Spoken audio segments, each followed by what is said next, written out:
Merry Christmas and welcome back to my video reviews of the original Rescue Bots cartoon. Today we're taking a look at the episode Christmas in July, which, if you're watching this video on the day it came out, is on actual Christmas in December. You know, assuming I was able to keep up and manage to get this video out on time. In this episode, the Rescue Bots celebrate Christmas in July. Sort of. As we begin this episode, the mayor of Griffin Rock, in front of reporter Huxley Prescott, is testing the old adage, "It's so hot you can fry an egg on the sidewalk," which, as it turns out, is actually possible in real life, if it is hot enough outside. We then see Cody and Frankie selling lemonade. We accept cash, credit, or plutonium. Here you go, thanks. Aw, it's so cute seeing the two of them doing the stereotypical kid thing of selling lemonade. Although I will admit that it took me a second to get Frankie's plutonium reference. I think that this is another nod to Back to the Future, and how in the first film, Doc Brown needed it to give him the jolt of 1.21 gigawatts in order to travel through time. 1.21 gigawatts! 1.21 gigawatts! Great Scott! What the hell is a gigawatt? Later, we have Cody trying to explain to Boulder what seasons are. That doesn't make any sense. Shouldn't we have snow now, where it would be more appreciated? But if it snowed in the summer, then it would be winter and... Help me out here. So I guess the Rescue Bots landed on Earth in spring? And the episodes so far have only occurred over the course of a few months? Also, have the Rescue Bots never been to any other planets that have seasons? Does this mean that Cybertron doesn't have seasons? Or weather, for that matter? Wait, didn't we see rain in the War for Cybertron Siege cartoon? I know it's a different continuity, but that at least makes it seem possible that they might have weather on Cybertron in the Aligned continuity as well. I can't remember if we ever saw any weather on Cybertron in Transformers Prime. Don't look at me. Nothing on this planet makes sense. Hot dog. But it's not a pet. This talk about unseasonable weather gives Cody the idea that it would be nice to have some snow in summer, and he goes to see Doc Green for help. We do have a weather machine, Cody, but it was developed before I came to the island, so I've never had any direct experience with it. When we finally see the weather machine, I'm kind of disappointed that it doesn't resemble the Weather Dominator from G.I. Joe, which I kind of expected after one of the previous episodes where Cody named his go-kart the Rolling Thunder after the G.I. Joe vehicle. Whoa! Noble! Aww, I forget if Cody has said noble in previous episodes, but this reminded me of how the recruits, namely Hotshot, would sometimes use this as slang in Rescue Bots Academy. So noble.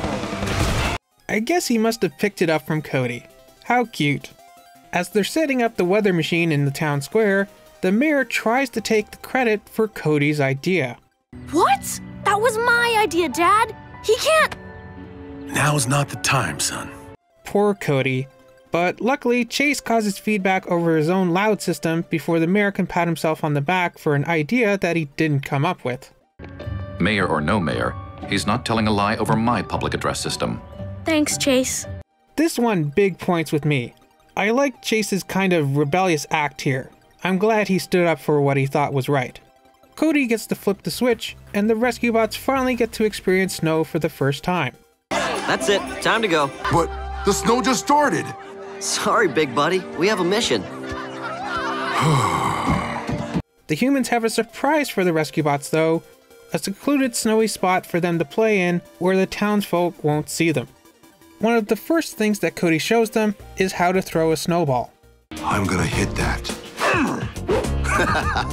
Nice try, Green Bean. You couldn't hit the backside of Unicron with a lobbing ball. Wait, hold on. That was a double reference there. The obvious one being that of Unicron. So does that mean that this episode takes place after the whole One Shall Stand arc in Transformers Prime? Or is he simply referencing Unicron from Legend? Although, I guess technically, as long as Boulder hits the ground, he is hitting Unicron, because Unicron is the Earth in this continuity. The other thing that Boulder's statement was referencing is lobbing, which is a game that the Wreckers played in the Aligned continuity. as mentioned in the Transformers Prime episode, Con Job. Again, it's crazy how Heatwave managed to squeeze 2 Prime references in one sentence. Heatwave throws another snowball back at Boulder, which he ducks and ends up hitting Cade. This reminded me of when Bumblebee hit Spike with a giant snowball in the G1 episode, Fire in the Sky. I think it's pretty cute how Blades made a snowman of himself. I especially like how he used a pop can as his Rescue Bot badge. That's a nice touch. Boulder throws another big snowball which misses Heatwave and ends up damaging the weather machine, causing it to go out of control. Which makes me wonder, where did that previous snowball that he threw land? As Doc Green tries to repair the weather machine, the Burnses usher everyone inside the town hall to stay warm. Meanwhile, the Rescue Bots and their partners cover various emergencies throughout the town as a result of the heavy snow and cold weather. Back at the town hall though, the roof is starting to collapse from the weight of all the sudden snowfall. And the snow has trapped the people inside. Fortunately, the Rescue Bots arrive in time to dig them out. Boulder holds up the roof, while the others try to figure out a way to safely clear off the snow without causing any more damage. Maybe we could melt the snow, you know, with a giant hairdryer or something.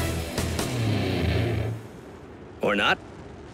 They then get the equally implausible idea of having Blades fly upside down to blow the snow off the roof with his rotor, which I don't think is actually possible in real life.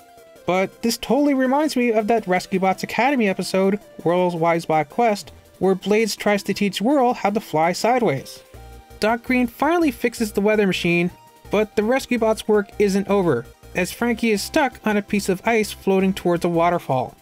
Luckily, Boulder finally manages to land his shot, and Frankie is saved. Where did Chase go? I think I understand now. Aw, this is so cute. And Chase is seriously winning some points with me in this episode. Plus, this totally reminds me of when his future mentee, Whirl, did the same thing in Rescue Bots Academy. Hotshot, new record! Most snow primes ever! And we end the episode with Frankie once again selling lemonade, and Cody having saved some snowballs to throw at Heatwave. This was a cute episode. I loved seeing the Rescue Bots playing in the snow, throwing snowballs, building snowmen. Not snowman, Spike. Snowbot. Look, I made a snowbot. Sorry, snowbots. And of course, Chase making snow angels. Or is it snow primes? Aw, I just realized, did Whirl get this idea from Chase? That would be so cute. Unfortunately, this episode didn't actually have anything to do with Christmas. Unlike the Transformers animated episode, Human Error, which was set at Christmas. I really would have liked to see the Rescue Bots get presents and stuff. But oh well, this was still a fun episode. Well, what about you? What did you think of this episode of the original Rescue Bots show? Let me know down in the comments. Remember to like, subscribe, and do all that other fun stuff. Have a Merry Christmas, or Happy Holidays if you don't celebrate Christmas, or just have a good day if you don't celebrate any holidays. And join me next time for the next episode of Rescue Bots Deep Trouble. See you then!